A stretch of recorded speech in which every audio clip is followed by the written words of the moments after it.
Hello folks, it's getting late, but there you go. I just thought I'd do a quick video before bed. Yeah. I'll put it this way, in the last one I talked about the fact that it'd be an honour, to be in that position where people in the church were actually telling me how I was wrong or how they think I was wrong, because that would start a dialogue. Yeah, I'd be honoured to do that. Well, basically, I was just thinking earlier, that's why I'm doing this video now, because I was thinking earlier about the pastor, and if we talked again, then I know he's going to try to attack me again. Okay. But the fact I know it this time, the first time I thought it'd be a nice friendly walk and talk, but he had an agenda. And that agenda was to try to protect his church by attacking me. Had I realised he was going to do that, things would have gone very, very differently. Second time on the phone, again, he had an agenda. I thought that we'd already spoken about certain things, so we wouldn't be speaking about them all over again. No, he hadn't finished, because of the fact that I hadn't complied the way he wanted me to comply. So I suppose as a pastor, as the leader of the church, he's had people bowing down to him. Well, not even in this church. He's had people saying, would you be my spiritual father? And which he said yes to. I mean, my God, if someone ever asked me, would I be their spiritual father, I'd slap the person, I think, for saying that. I'd be saying, excuse me, how can you be so absolutely stupid? Do you realise God is Father, Son, Spirit? So you've got a spiritual father already. Go to him, not me. But of course, what did this pastor say? Yes, he said yes. Well, according to Alexander, he said yes. So, I mean, I don't know if the pastor actually said yes, but according to Alexander, the pastor said yes when he was asked if he'd be his spiritual father. Now, as I say, that's sacrilege, really, when you think about it. It's, he thinks he's God. If that's the case, well, you could accuse him for that, because obviously the spiritual father is God. So if someone says, can you be my spiritual father? And you say yes, then you're basically saying you're God. Although he said yes without understanding, probably. Yeah. So if I went, if we have a conversation again, then next time I'll be ready. Yeah, and I would, by being ready, what I mean is I'll be prepared. I'll be spending time with God. I'll understand that I'm coming into a hostile environment, and I would spend time with God before that conversation, specifically about being prepared to not say anything unless God has given me something to say. So let him say everything he wants to say. And just say something when God has given you something to say. Because he would try to go against me with his education from Bible college or that sort of thing.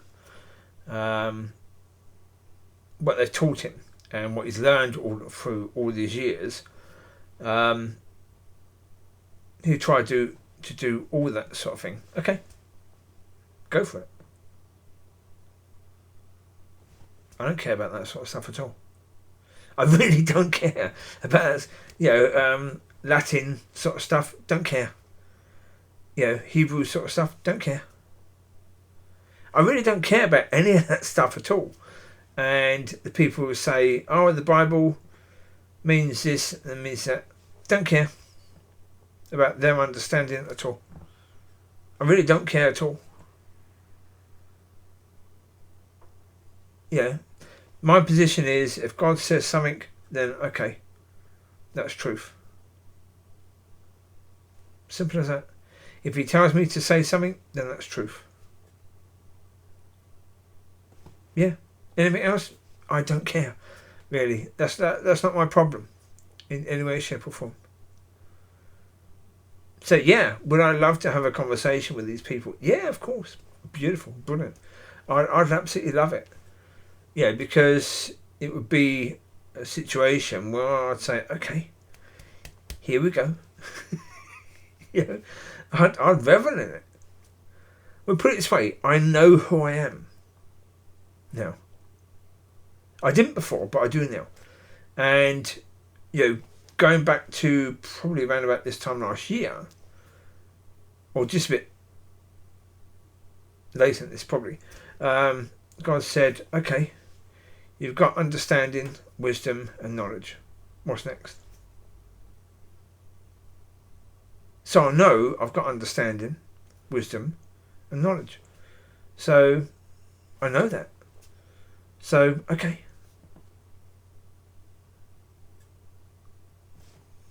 Yeah. I'm being led. If I'm being led from the Father or the Spirit, okay, cool. Yeah. I'd be delighted to do that. I would. Because right now, I see that church is the enemy. It is the enemy. And going into the enemy's camp to have a chance to speak to the enemy, well, as I say, from my point of view, I don't know about being churchy. I've never been churchy, so I don't know how people can think that way, how people can live that way. I've got no idea because I've never been that way. So going into their territory and having them try to attack me from their point of view, oh please. Please do that. Yes. Yeah. So I know what my arguments have been. And if people bring up what I've said, I know why I've said it, because I've spoken to God about all these issues, and I know that He's not pleased about all this stuff at all in the church. They think He's pleased with them. Okay? Challenge me then. Go for it. Yeah? Tell me I'm wrong. Speak to me about it, and then let's see what God wants to say. Yeah. I'm ready. I'm ready, and I'm absolutely and completely able. Well, from the point of view that, as I say, I'm going to prepare. I'm going to do things according to His will, and we're going to see what God wants to do. Yeah. No, if I'm wrong and they prove I'm wrong, great. Go for it. Yeah. Because I can learn from that. That's cool. So, in the end, it's a win-win, isn't it, really? Yeah. But if they want to be all aggro and they won't listen to a word I say, they just want to push, then that's up to you. You go for it. I don't lose. I walk away from that with my head held high. You don't. So if someone wants to do that, okay, go for it. I'm not scared at all of that. And I say, today, I said hello to people. Was I scared that the people would be offended by what I've said before? No, I don't care. I don't care. I really don't care at all. No. What I said is what I've said. If people want to bring that up at me and say I was wrong, then please do that. But if you don't want to like me because of what I said, okay, are you really a Christian? Really? Are you being led by the Spirit? Really? Do you love people? Really? You're basically proving that you're not a Christian, you're not being led by the Spirit, and you don't love people when you do that. So if you want to do that, go for it. But I don't lose when you do that. Because look, the reality is, and this is the reality, when it comes down to it, There is no way, shape or form in any church that I know of. There is nothing at all that you can offer me. Nothing at all. You have absolutely nothing whatsoever that you can offer me. Nothing at all. But I know that I have wisdom, understanding and knowledge that I can offer you. If you don't want that, then don't take it.